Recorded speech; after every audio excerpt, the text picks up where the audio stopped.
Bismillahirrahmanirrahim. Assalamualaikum warahmatullahi wabarakatuh. Halo para jutawan, kembali lagi berjumpa dengan saya. Nah, dalam video kali ini kita akan membahas cara optimasi iklan Facebook.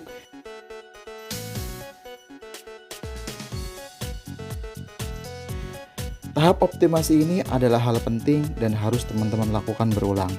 Karena tahap optimasi adalah tahap maintenance pada campaign agar performa selalu dalam kondisi baik.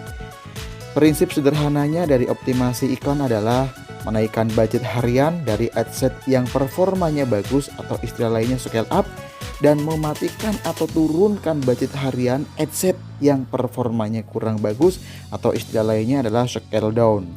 Proses optimasi sebaiknya jangan terlalu sering dilakukan ya teman-teman. Ya minimalnya 3 hari sekali saja.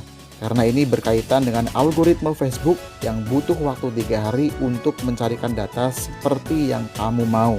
Jika teman-teman baru sehari saja sudah merubah settingan yang ada di adset atau ad-nya, maka algoritma Facebook akan mengulang lagi dari awal atau dari nol. Untuk itu, saya sarankan kepada teman-teman jangan terlalu sering otak-atik iklan ketika teman-teman melihat hasilnya kurang bagus di awal iklan berjalan.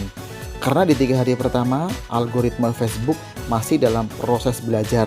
Jadi wajar saja jika hasilnya masih naik turun. Malah ada beberapa advertiser membiarkan iklannya tidak diotak-atik selama 7 hari. Barulah setelah 7 hari mereka melakukan optimasi. Kalau saya pribadi melakukan optimasi itu di 4 atau 5 hari pertama. Nah, sebelum teman-teman melakukan optimasi, teman-teman tentukan dahulu metrik apa yang akan dijadikan acuan ketika melakukan proses optimasi. Kita ambil contoh nih. Di sini saya menggunakan objektif traffic ya, teman-teman. Maka saya menggunakan metrik CPC atau cost per click untuk dijadikan patokan. Jadi saya anggap adset yang CPC-nya mahal berarti adset yang performanya jelek, sedangkan adset yang CPC-nya murah berarti adset yang performanya bagus. Setelah menentukan patokan, barulah teman-teman lakukan proses optimasi. Apakah campaign, adset, atau ad, barulah kemudian teman-teman melakukan proses optimasi.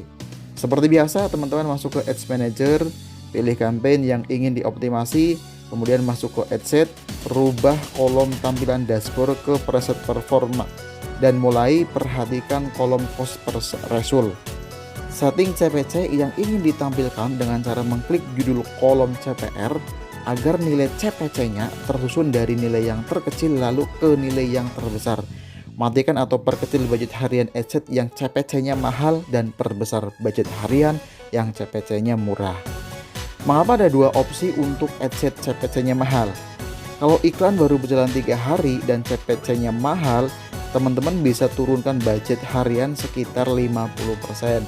Kemudian akan saya lihat 3 hari selanjutnya.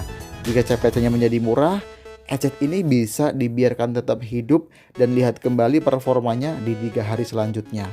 Namun jika setelah budget harian diturunkan dan tetap CPC-nya mahal, teman-teman bisa matikan adset tersebut lalu membuat adset baru dengan targeting yang berbeda. Itulah sebabnya kita tidak langsung matikan budget yang CPC-nya mahal, karena biasanya setelah diturunkan budget hariannya, CPC-nya bisa lebih murah lagi. Nah, untuk adset yang CPC-nya murah, teman-teman bisa scale up dengan 2 cara. Cara yang pertama, teman-teman bisa langsung naikkan budget harian adset tersebut 100%. Misal budget harian awal itu 50.000 nih, naikkan 100% jadi 100.000. Dan lihat performanya di 3 hari selanjutnya. Kalau CPC-nya konstan atau malah turun, teman-teman boleh naikkan lagi budget hariannya. Namun jika CPC-nya naik, teman-teman bisa turunkan lagi budget hariannya dan lihat performa di 3 hari selanjutnya.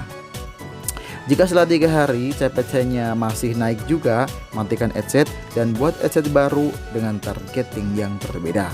Cara kedua untuk scale up adalah dengan menduplikasi adset yang CPC-nya murah. Lalu edit nama adset dan tambahkan scale up nomor 1 agar mudah di tracking saat proses optimasi. Ingat ya brother, yang dirubah hanya nama adsetnya saja, sedangkan settingan targeting tidak ada yang perlu dirubah. Lalu lihat 3 hari selanjutnya. Kalau adset scale up 1 CPC-nya murah, teman-teman bisa duplikat adset lalu beri nama scale up 2. Tapi kalau CPC-nya mahal, matikan adsense tersebut dan buat adsense baru dengan targeting yang berbeda. Lalu apa bedanya cara pertama dengan cara yang kedua? Cara pertama langsung menaikkan budget 100% di satu adsense, sedangkan cara kedua membuat dua adsense dengan targeting yang sama dan budget yang sama, yang kalau di total dari dua adsense tersebut naik juga nih 100%. Saya yakin teman-teman paham. Prinsipnya hampir sama kok, tinggal teman-teman cobain aja. Lihat cara satu atau cara dua yang paling bagus performanya untuk mengoptimasi iklan teman-teman. Seperti di awal saya selalu bilang, lakukan testing, dan testing. Jadi itu teman-teman cara optimasi campaign. Lalu bagaimana sih cara optimasi banner dan kreatif pada ads? Ya hampir samalah caranya. Pertama, tetapkan dulu patokan yang akan dijadikan acuan. Lalu lakukan optimasi sama seperti cara mengoptimasi adsense barusan. Dan lakukan berulang sampai teman-teman mendapatkan winning campaign atau campaign pemenang dengan performa yang lebih baik lagi. Yes teman-teman, kurang lebih begitu cara optimasi sebuah iklan. Saya berharap bisa memberikan sedikit pencerahan kepada teman-teman yang baru mulai pertama beriklan. Terima kasih, selalu semangat dalam belajar. Sampai jumpa di video selanjutnya.